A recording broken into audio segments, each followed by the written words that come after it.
Binigyang diin ni Manila Mayor Hani Lacuna ang kanyang pagsapi sa Lakas Christian and Muslim Democrats o Lakas CMD na pinangungunahan ni House Speaker Martin Romualdez. Sabi ni Lacuna, ang prinsipyo ng partido ay pareho ng kanyang kagustuhan na makatulong sa kanilang mga kababayan dahil hindi sapat ang kakayahan ng LGU na maibigay ang lahat ng pangangailangan ng kanilang mga nasasakupan.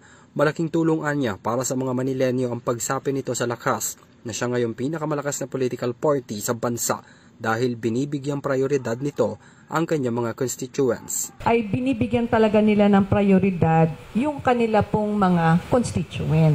Yan po nakita ko sa Lakas CMD kasi po talagang wala ho silang tigil ng pagbibigay ng tulong sa atin pong mga kababayan.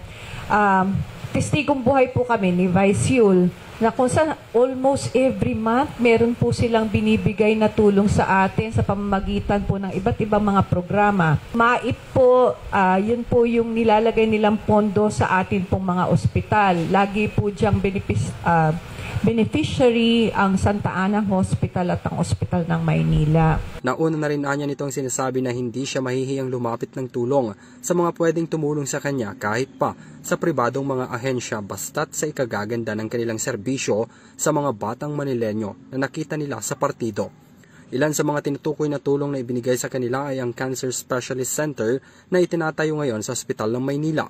Binanggit rin ni Lacuna ang kanyang mga nagpapatuloy na programa sa Maynila kabilang na ang mga financial assistance sa mga sumasailalim sa dialysis, senior citizens benefits, solo parents, serbisyo medikal at pagpapatayo ng mga school buildings.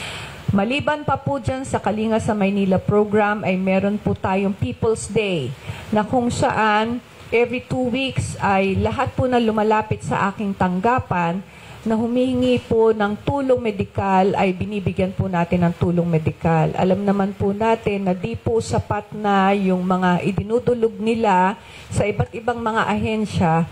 Kaya po yung pondo na ipinapasok sa atin ng PCSO ay doon po natin ginagamit. Ilan sa mga maituturing raw ng alkalde na flagship program niya sa Maynila sa kanyang unang termino ang Kalinga sa Maynila Center at ang pagpapasaayos ng mga ilang nasunog na pamilihan.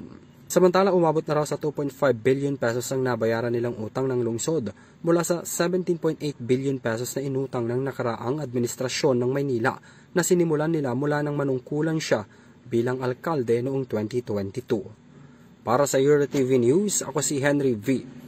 Nicolas sumasaludo sa bawat Pilipino.